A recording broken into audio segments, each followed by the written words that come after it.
RTC సమ్మెకి అయితే countdown start అయింది. రేపు ఉదయం ఫస్ట్ బస్ నుంచి కూడా మేము సమ్మెకి వెళ్తున్నట్టుగా ఆర్టీసీ జేఏసీ అయితే తెలియజేసింది. వాళ్ళు న్యాయమైన డిమాండ్లు పరిష్కరించే వరకు కూడా మేము సమ్మె విరమించేది లేదని చెప్తున్నారు.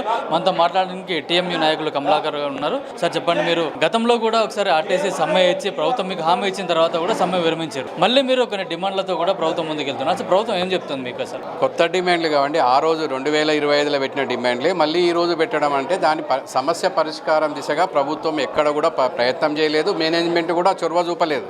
కాబట్టి మళ్ళీ ఇవాళ మేము మార్చి 13వ తారీఖు నాడు సమ్మె నోటీస్ ఇవ్వడం జరిగింది. జేఏసీగా 6 సంఘాలుగా మార్చి 13 నుంచి ఏప్రిల్ 13 వరకు కూడా లేబర్ కమిషనర్గా 2 సార్లు చర్చలకు ఆహ్వానించినా కూడా కన్సల్టేషన్ అడ్మిట్ చేసుకొని మేనేజ్మెంట్కి లెటర్ రాసినా కూడా మేనేజ్మెంట్ నుంచి కానీ ప్రభుత్వం నుంచి కానీ సమ్మె ఏదైతే స్పందన లేకపోవడం వల్ల మేము సమ్మె డేటును అనౌన్స్ చేయడం జరిగింది. రేపటి నుంచి 22వ తారీఖు అర్ధరాత్రి నుంచి బస్సులు బంద్ చేస్తామని చెప్పడం జరిగింది.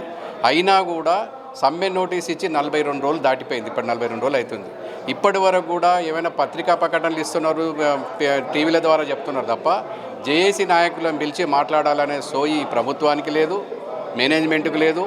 వీళ్ళు ఏమైనా యూనియన్లు లేవు, వీళ్ళని ఎందుకు పిలవాలనే ఒక అహంభావంతో ఉన్నారని మేమైతే కార్మికులు భావిస్తున్నారు. ఇలా మాకంటే ఎక్కువ కార్మికులు భావిస్తున్నారు.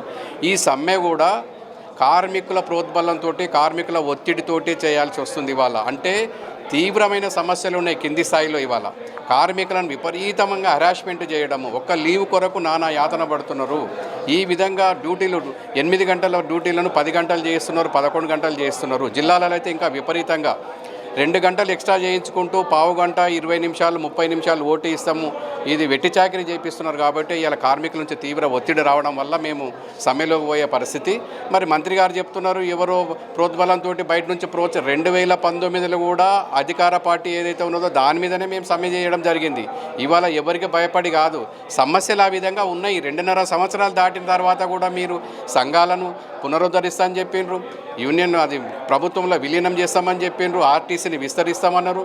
ఇవన్నీ పక్కకు పెట్టి ఇలా కొత్త సమస్య ఎలక్ట్రిక్ బస్సులు తీసుకొచ్చి వాళ్ళకి జేబీఎం వారికి ఎలక్ట్రా వాళ్ళకు డిపోలు అప్పచెప్తున్నారు. ఇవాళ డిపోలు అప్పచెప్తే వాళ్ళు భయం లోపల కూర్చుంటున్నారు, మా సూపర్వైజర్లు వచ్చి చెట్టు కింద కూర్చున్న పరిస్థితి ఇవాళ.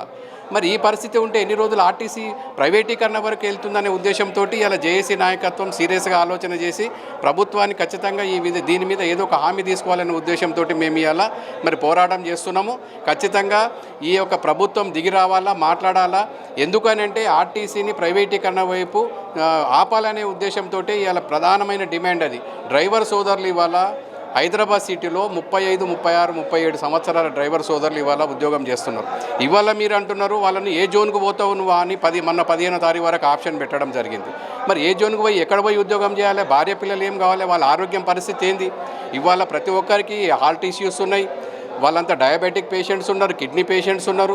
90-95% ఇంటి నుంచి భోజనం తెచ్చుకొని తినే పరిస్థితి. ఇవాళ మీరు ఏ ఆదిలాబాదో నిజామాబాదో పంపిస్తే వాళ్ళు ఎక్కడ ఉద్యోగం చేయాలనేది ఇలా ప్రశ్న. ఇలా కార్మికుల తీవ్ర ఆందోళన ఉన్నది. కాబట్టి దీని మీద మాకు క్లారిటీ కావాలి ఖచ్చితంగా. అదేవిధంగా అపాయింటెడ్ డే ఆ ప్రభుత్వం ఏదైతే చేసిపోయిందో మీరు దాన్ని చేస్తానని వాగ్దానం చేసిండ్రు, మేనిఫెస్టోలో పెట్టిండ్రు. మేము శ్రీధర్ బాబు గారిని కలవడం జరిగింది, మా మంత్రి గారిని అయితే 10 దఫాలుగా కలిగింది, ఉప ముఖ్యమంత్రి గారిని కలవడం జరిగింది, అందరినీ కలవడం జరిగింది. కానీ ఎవరు కూడా నిర్దిష్టమైన హామీ ఇవ్వరు, ఒక మాట కూడా చెప్పట్లేదు. మరి ఈ విధమైన పరిస్థితి ఉంటే సంస్థ పరిస్థితి ప్రైవేటీకరణ వరకు వెళ్ళిపోతుంది. దీన్ని రక్షించుకోవాల్సిన అవసరం ఉన్నది. 94 ఏళ్ళ ఆర్టీసీ చరిత్రలో ఇలాంటి ఇప్పుడున్న పరిస్థితి ఎప్పుడు లేదు. కాంగ్రెస్ ప్రభుత్వం ఈ విధంగా చేస్తుందని మేమైతే అనుకోలేదు. ప్రజాపాలన ప్రభుత్వం అని చెప్తున్నారు ప్రతిరోజు. మరి ఆర్టీసీ కార్మికులు ఎందుకు సెకండ్ పౌరసత్వం ఉందా, మాకేమన్నా ద్వితీయ పౌరసత్వం ఉందా తెలంగాణలో? ఎందుకంటే ఏ ప్రభుత్వం వచ్చినా కానీ ఆర్టీసీ కార్మికులనే అనగదొక్కుతున్నారు, సంస్థను అనగదొక్కుతున్నారు. కాబట్టి మేము కోరుకునేది ఒకటే, సంస్థ పరిరక్షణ, కార్మిక హక్కులను కాపాడుకోవడం కొరకే మేము ప్రయత్నం చేస్తున్నాము. దీనిలో భాగంగానే ఇవాళ మేము ఏదైతే డిమాండ్లు పెట్టినామో ఆ డిమాండ్లను పరిష్కరించేంత వరకు కూడా సమ్మె అనివార్యము. ఎస్మా ప్రయోగించినా భయపడేది లేదు. 2019లో కేసీఆర్ గారే చెప్పిండ్రు ఎస్మా అందరు మీ ఉద్యోగాలు ఊసిపోయిన తెల్లారే వరకు అని చెప్పిండ్రు. అయినా కార్మికుడు భయపడాడు వాళ్ళు. ఎందుకనంటే కార్మికునికి ఆవేదన ఉన్నది. ఈరోజు ఆ ఆవేదన ఏ విధంగా ఉందంటే కట్టలు తెంచుకునే పరిస్థితి ఉంది. కాబట్టి మేము ఎట్టి పరిస్థితుల్లో వెనుక పోయే సమస్య లేదని మీ ద్వారా తెలియజేస్తున్నాం. సార్ చెప్పండి, గతంలో మంత్రి కూడా చెప్పడం జరిగింది, అంటే కళ్యాణాల మహాలక్ష్మి స్కీమ్ కింద ఏదైతుందో దానిపైన కూడా మేము 9,000 కోట్ల నుంచి 10,000 కోట్లు కూడా ఆర్టీసీకి ఇచ్చాము, ఆర్టీసీ లాభాలలో ఉందని కూడా చెప్తున్నారు. నిజంగా ఆర్టీసీకి డబ్బులు ఇచ్చాయా? ఆర్టీసీ లాభాలలో ఉందా? మంత్రి గారు ఏదైతే చెప్పింది చాలా శుద్ధ తప్పు. దయచేసి మేము మంత్రి గారికి ఆర్టీసీ కార్మికుల తరఫు నుంచి రిక్వెస్ట్ చేసేది ఏంటి అంటే, మీరు పైసలు మహాలక్ష్మి స్కీమ్ స్టార్ట్ అయిన తర్వాత దగ్గర ఇప్పుడు 29-30 నెలలు కావాల్సింది. మీరు 30 నెలలకు బస్ స్టేషన్లలో డిపోలలో మహాలక్ష్మిలను పిలుచుకొని శాల్వాలు కప్పుకుంటా పూల బొక్కించుకుంటూ సంబరాలు చేస్తున్నారు తప్ప ఆర్టీసీ కార్మికులు పనిచేసిన దానికి ఇప్పటికీ ఏమి అసలు ₹1 కూడా ఇవ్వలేదు. వాళ్ళు ఇప్పటిదాకా ఏం చేయలేదు.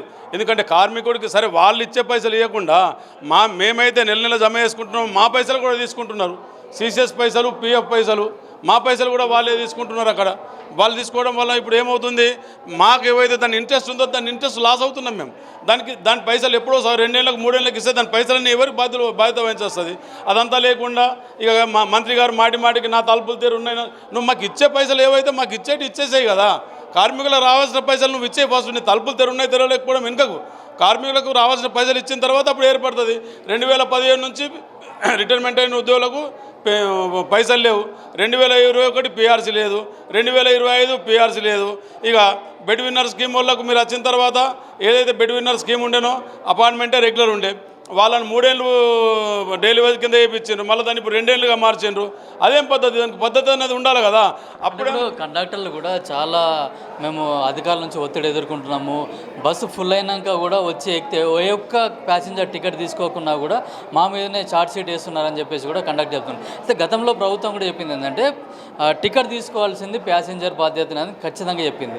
అయినా కూడా మేనేజ్మెంట్ ఇది పట్టించుకోకుండా కండక్టర్ల మీదనే చార్జ్ షీట్ వేస్తున్నారు. ఎంతవరకు సబబు అనుకోవచ్చు? ఏదైతే టికెట్ తీసుకునే బాధ్యత గతంలో కూడా అదే ఉండే, ఇప్పుడున్న సిచ్యువేషన్లో ఈ ప్రభుత్వం మాత్రము, ఈ మేనేజ్మెంట్ మాత్రము 200 అంటే 170 మంది ఉన్నా 200 లోపు ఉన్న ఒక్క మహిళా ప్యాసింజరు అంటే ఒక మహాలక్ష్మి ప్యాసింజర్ టికెట్ తీసుకోకుండా కానీ చార్జెస్ సీట్ ఇవ్వడము, ఇంక్రిమెంట్ బ్యాక్ వేయడము, ఇది ఎంత అంటే అసలు విచ్చలవిడి నడుస్తుంది.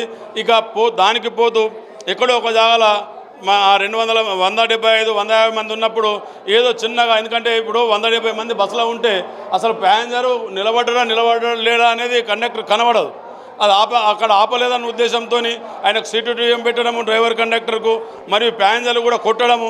నిన్ననే మంచిర్యాల డిపో దగ్గర ఒక ప్యాసింజర్ కొట్టిండు. ఇట్లా దాదాపు ఒక 10-12 దాడులు అయినాయి. మరి దీన్ని వీళ్ళు ఎవరు పట్టించుకోవడం లేదు.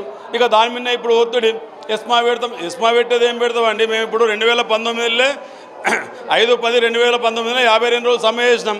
మేము ఎవరి దగ్గరికి పోయి అడుక్కునేంత పరిస్థితి ఎదురు రాలే మాకు. ఏ రాజకీయ నాయకుడి దగ్గరికి పోలేదు. మీరు ఎంక్వైరీ చేసుకోండి, గవర్నమెంట్ మీ దగ్గర ఉంది, మీరు ఎంక్వైరీ చేసుకోండి. మేము మా స్వతహాగా మా పైసలు జమ చేసుకొని మా పైసలు ₹10 వేసుకొని ఖర్చులు పెట్టుకుంటా మేము తిరుగుతున్నాం తప్ప మా పైసలు రావాల్సినవి ఇవన్నీ. మేము వట్టి పుణ్యానికి మిమ్మల్ని ఏదో ఇవ్వమని అడుగుతలేము. మేము ఇంకోటి మాకు 39 సంవత్సరాల నుంచి మేము ఉద్యోగం చేస్తున్నాం కనుక నాకు రావాల్సిన పైసలే నేను మిమ్మల్ని అడుగుతున్నాం. మిమ్మల్ని ఎక్స్ట్రా ఇవ్వమని కూడా మేము అడగడం లేదు.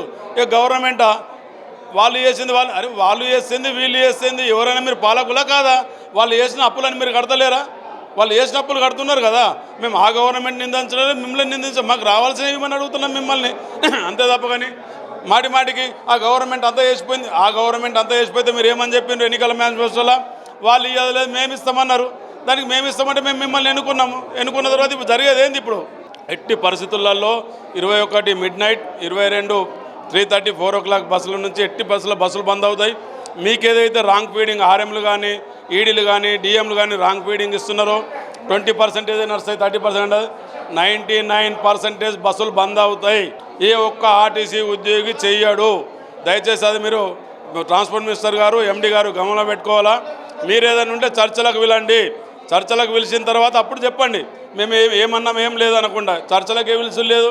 ఆ సమస్య మాతోని కాదు, ఈ సమస్య మాతోని కాదు అని అంటే ఎవరది? దానికి బాధ్యత ఎవరు వహించాలా?